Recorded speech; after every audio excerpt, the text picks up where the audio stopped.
eso decía picante, declaraciones del gobernador de Jujuy, Gerardo Morales, muy crítico de Horacio Rodríguez Larreta y de María Eugenia Vidal, pero muy crítico en serio, ¿eh? Eso lo vamos a conversar enseguida porque primero le quiero comentar cuál es mi postura editorial, dónde estoy parado en este tema tan preocupante. La pregunta es la que se hace mucha gente. ¿Quién fomenta el odio en la Argentina? ¿Quién fomenta el odio en la Argentina? ¿Los kirchneristas, liderados por Cristina, que perpetraron el robo del siglo, el más grande de la historia democrática? ¿O esos productores agropecuarios autoconvocados para mañana en San Nicolás, que apuestan todos los días a la cultura del trabajo, el esfuerzo, la innovación tecnológica y el mérito? ¿Quién fomenta el odio en la Argentina? ¿Los que, como Alberto, homenajean al Partido Comunista Chino, al autócrata de Vladimir Putin, al que llama amigo, o a los dictadores de Venezuela, de Cuba y Nicaragua, o lo que es peor, cubren organizaciones terroristas como Hamas? Pregunto, o los que se movilizan en forma pacífica y masiva con consignas republicanas en defensa de la democracia, la justicia, la independencia y la libertad, y además reivindican a los gloriosos gauchos de Güemes como una forma de reparar esa humillación a la que fueron sometidos en Salta por el gobierno nacional. ¿Quién fomenta el odio en la Argentina? Muchachos peligrosamente ignorantes como los jefes de gabinete de Fernández y de Kicillof, que son capaces de decir que la oposición sostiene que este país es una mierda, o que los críticos del gobierno superaron el horror genocida del nazismo. Recuérdelo, no hay que olvidar lo que dijo Carlos Bianco, ¿eh? Parte de la oposición política ya no, ni siquiera está empujando una cuestión de odio entre los argentinos. Me parece que dieron un salto que ni siquiera los fascismos, el nazismo y ninguna autocracia europea se animó a hacerlo en ningún momento, ni ninguna fuerza de extrema derecha se animó a hacerlo, que es odiar al país. Están impulsando eso. Odiar al país. ¿Son estos muchachos los que fomentan el odio o los ciudadanos independientes que exigen con firmeza, con pasión y sin banderas partidarias defender la producción, el trabajo y la educación? Esa asamblea cívica y multitudinaria de argentinos de a pie, de patriotas mansos que se cansaron de ser humillados y van a gritar sus reclamos tan fuerte como cuando cantan el himno nacional. ¿Quién fomenta el odio en la Argentina? ¿Los que toda la vida vivieron de la teta del Estado y de nuestros impuestos? ¿Los que nunca tuvieron que pagar un sueldo o cubrir un cheque o rezar para que no llueva o para que deje de llover? ¿Los que han tomado medidas irracionales contra la exportación de carnes o se quedan con la parte del león de las cosechas de granos? ¿O han fundido a cientos de miles de comerciantes, de hoteles, de empresas de todo tipo? ¿Podemos ver ese paisaje terrible de los lugares cerrados? ¿O en realidad los que eligieron esa tierra emblemática como San Nicolás, donde en 1852 las provincias se comprometieron a organizarse como nación? De allí salió la convocatoria al Congreso General Constituyente. Más federal imposible. Fue el acto fundacional de la República. Los organizadores autoconvocados dicen que allí germinó la semilla de una nación que medio siglo después se destacó entre los países más prósperos, desarrollados, progresistas e igualitarios del mundo. Por eso pregunto, ¿quién fomenta el odio en la Argentina? ¿Los que traficaron vacunas y se las robaron a nuestros queridos padres o abuelos? ¿Los que fomentan la violenta toma de tierras y el avance sobre la propiedad privada de la mano de personajes como Juan Grabois, que dispara contra los blancos de clase media y multiplica la discriminación? ¿O en realidad los que eligieron encontrarse en San Nicolás de los Arroyos, a la vera del Paraná, el lugar que simboliza el encuentro, los acuerdos y los pactos preexistentes que permitieron que en 1853 se sancionara en Santa Fe la Constitución Nacional, nuestra ley suprema? Mire, el mensaje del acto de mañana es profundamente patriótico. Esa Constitución tiene los pilares del federalismo, de la división de poderes, de la libertad y de la república. Por eso me pregunto, ¿quién fomenta el odio en la Argentina? Esto es lo que me pregunto. Los que multiplicaron la pobreza, la desocupación, la indigencia, la inflación la asfixia impositiva a pesar de que gobernaron durante tantos años, o los que acusaron a los runners, a los chetos, a los turistas, a los padres que querían abrir las aulas, a personas que exigieron la vacunación completa, o en realidad los que todos los días ponen el hombro para edificar una patria para todos, con la espalda quebrada y de sol a sol, que son los que aportan soluciones en lugar de culpables y dan seguridad jurídica y tranquilidad con mano de obra calificada y las neuronas desarrolladas para seducir capitales de todo el mundo que vengan a invertir en el crecimiento y en el empleo de nuestro bendito país. ¿Quién es el que fomenta el odio en la Argentina? Los que adoctrinan a los chicos y le ponen camisetas partidarias a la formación de nuestros hijos. Los que ponen como ejemplo a los peores gobernadores, los más feudales y autoritarios, como Gildo Infrano, los mafiosos sindicales y patoteros extorsionadores, como los Moyano. O que miran para otro lado frente a tantos talibanes despreciables que rompen los silobolsas en el campo por el solo hecho de hacer maldades y de hacer daño. O los chacareros que exportan y aportan miles y miles de dólares. Los que trabajan en las agencias de turismo, o en la cocina de los hoteles, o los empleados de comercio, o los enfermeros mal pagos, y los médicos y policías que no son reconocidos ni en lo económico ni en lo profesional. Esos argentinos, comunes y silvestres, esos hermanos argentinos del montón, anónimos que no aflojan nunca y se bancan lo que vengan, son los que tienen fe en el cielo, pero trabajan la tierra. Como ese campesino que llevó, ahí lo estamos viendo, al cura gaucho brochero desde Pocho en Córdoba hasta San Nicolás. Ahí lo estamos viendo, desde Pocho a San Nicolás. Entonces, ¿quién fomenta el odio en la Argentina? ¿Los que ante todo hecho delictivo se ponen del lado de los victimarios? ¿O las víctimas que padecen los robos y los crímenes y el miedo de que le pase algo a sus seres queridos? Mire, en marzo del año pasado todavía no había explotado la maldita pandemia, pero el presidente Fernández dijo que los autoconvocados son opositores disfrazados de chacareros, pese a que en realidad son el motor de la producción agropecuaria, que es la actividad económica más competitiva del país. Fue una provocación en línea con el pensamiento autoritario de Cristina. Mañana, en el Día de la Independencia, los que construyen el país del futuro, en la tierra del federalismo y los acuerdos, van a demostrar que aman profundamente a la Argentina y que son otros, muy otros, los que fomentan el odio en nuestro querido país. Le doy mi palabra y vamos a entrevistar y a charlar un poco con los legisladores. Ya los saludamos, ya opinaron de algunos temas, pero quiero que veamos una de las declaraciones más fuertes del expresidente Mauricio Macri en España, hablando con el titular del Partido Popular, con Pablo Casado. Llegó a decir que por la ineptitud del gobierno actual se está produciendo un éxodo nunca visto en la Argentina. Esto decía Mauricio Macri. El éxodo que lamentablemente ha habido en la Argentina en este último año y medio no se vio nunca en nuestra historia. Nunca, nunca.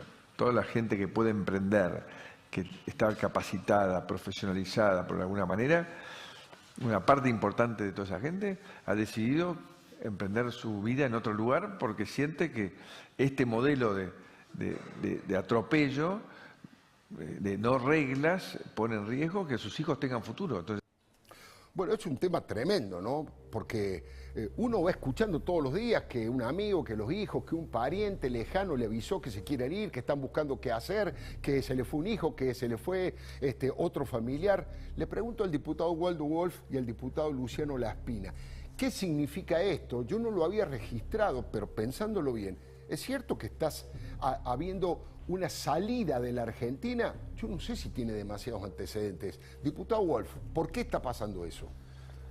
Bueno, me parece que no hace falta tampoco hacer ninguna encuesta. Todos tenemos un termómetro de gente conocida, como usted decía, de parientes, demás. Hoy salió una estadística que la Argentina perdió el último año 430.000 empleos privados y creció 100 y pico de mil de empleos públicos. Hoy la única alternativa de la Argentina es el clientelismo, es el feudalismo, es tener un amigo en el Estado.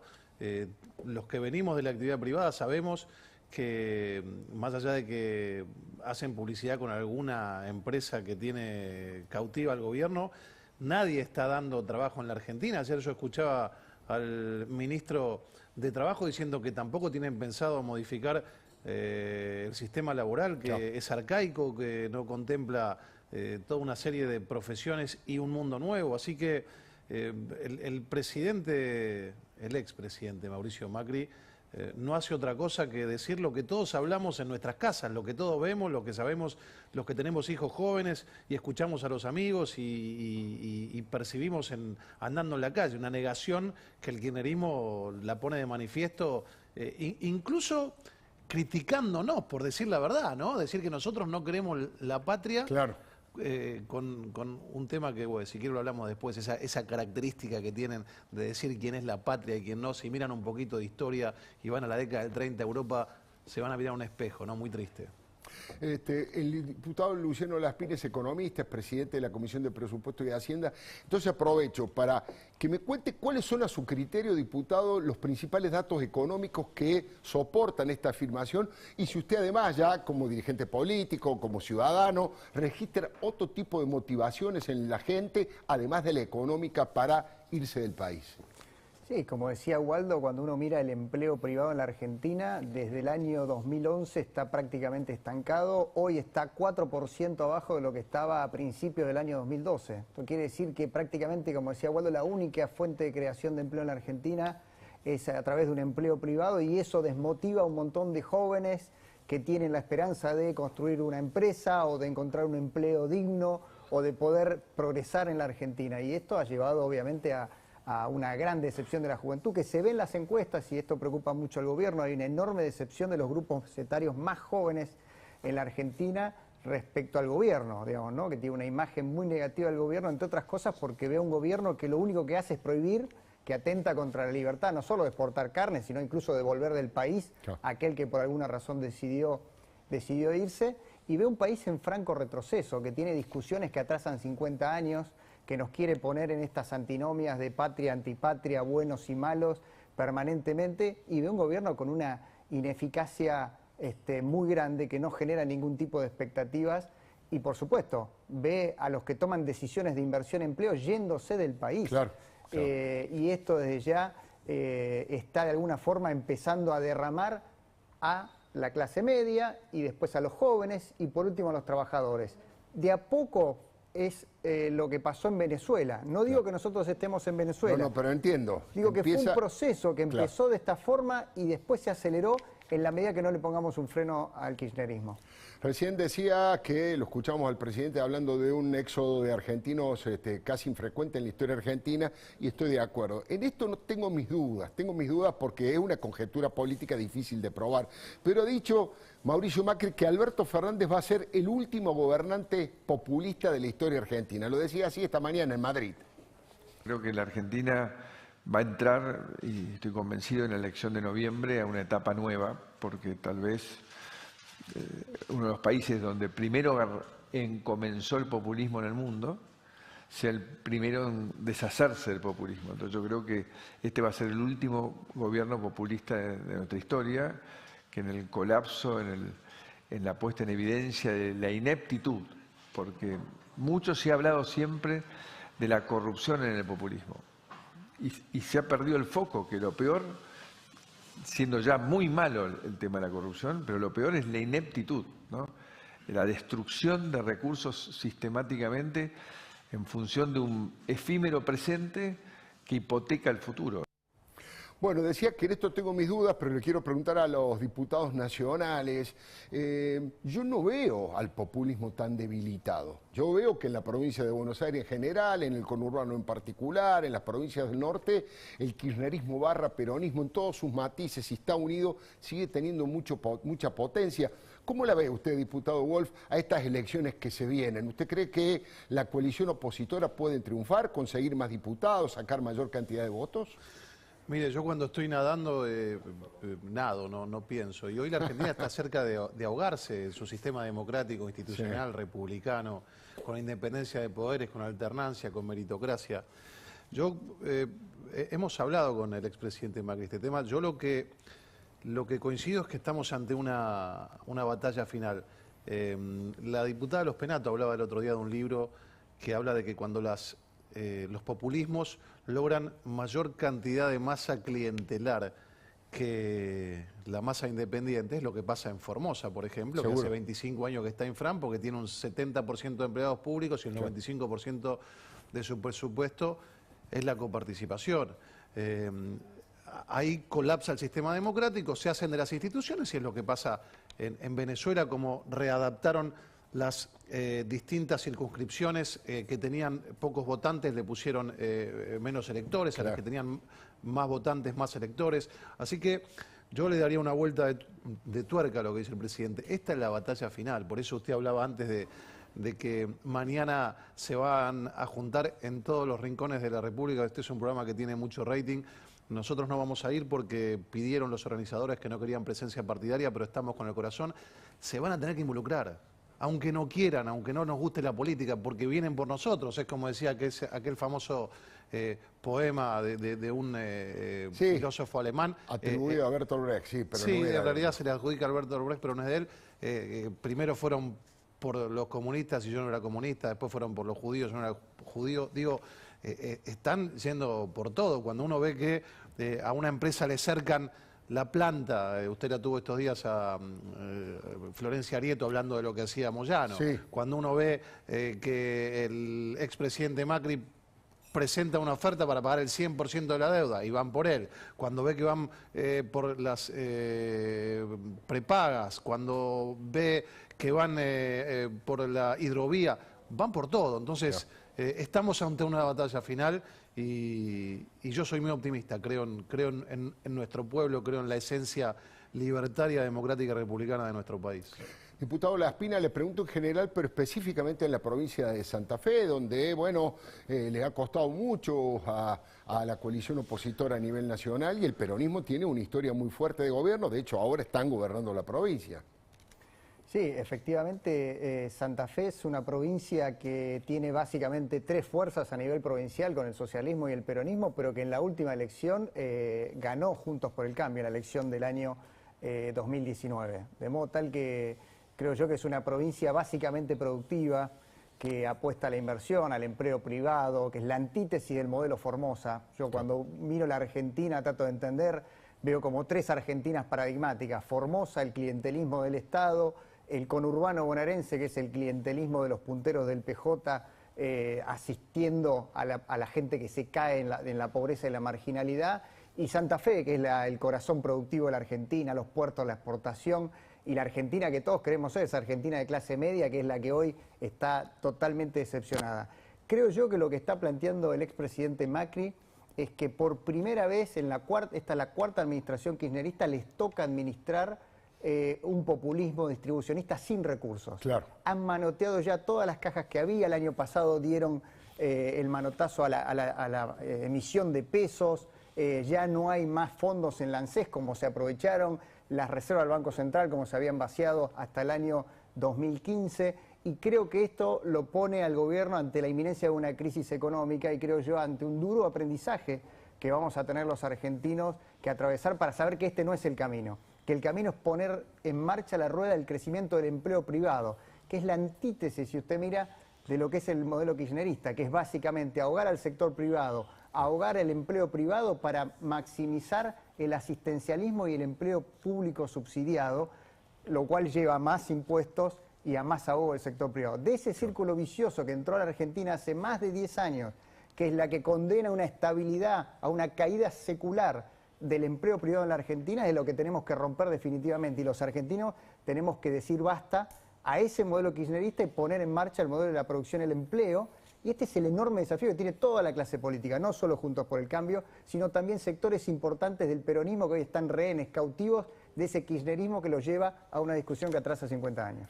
El expresidente Macri en Madrid esta tarde presentó además su libro en la fundación que tiene Mario Vargas Llosa, con distintas figuras y a través del Zoom con expresidentes como el expresidente colombiano, como el actual presidente de Chile. Dijo dos cosas más porque quiero pasar al tema de Gerardo Morales, porque es más cómodo para los legisladores defender a Mauricio Macri. Ahora quiero ver qué opinan, ponerlo un poco en una situación más complicada y qué opinan de las declaraciones de Gerardo Morales, que ha sido muy duro con Horacio Rodríguez Larreta y con María Eugenia Vidal. Pero las dos últimas cosas que dijo, no hace falta que las veamos, dijo, Alberto Fernández va a ser el último gobernante, lo que veíamos recién, pero además planteó, la gestión actual, dijo Macri, es anárquica con todo tipo de comportamientos mafiosos. Y después dijo, esto que veíamos recién en un fragmento, la ineptitud es peor que la corrupción. Había una frase que decían que la ineptitud, que la corrupción no nos tape la mala praxis y la ineptitud. Y dicen que cobran, dijo Macri, inventan o aumentan un impuesto todos los meses y después la gastan a la plata como se les antoja. Pero voy a ir al primer título, el número 5, que es el título de Gerardo Morales, que fue muy duro contra María Eugenia Vidal y Horacio Rodríguez Larreta. Lo primero que dijo fue, Horacio se cree poderoso y debilita a la coalición. Escúchelo a Gerardo Morales. Esperamos, ¿no es cierto?, que haya un presidente radical en 2023 y bueno, sabemos que falta mucho para eso, sabemos que a nosotros nos falta mucho también, estamos muy con los pies sobre la tierra, sabemos nuestras limitaciones, pero bueno, hay mucho trabajo por hacer y convocar y llegar con un plan de gobierno y les reitero, no con un gobierno. Bueno, diputado Waldo Wolf, el primero tiene la palabra sobre esto que ha dicho el gobernador de Jujuy. Tengo más, así que espero una respuesta. No hay problema, usted cree que nos va a incomodar con eso y está bien, la política tiene que ser. Usted dice, yo estoy para incomodar a los cómodos. Sí. Mire, los que andamos por la calle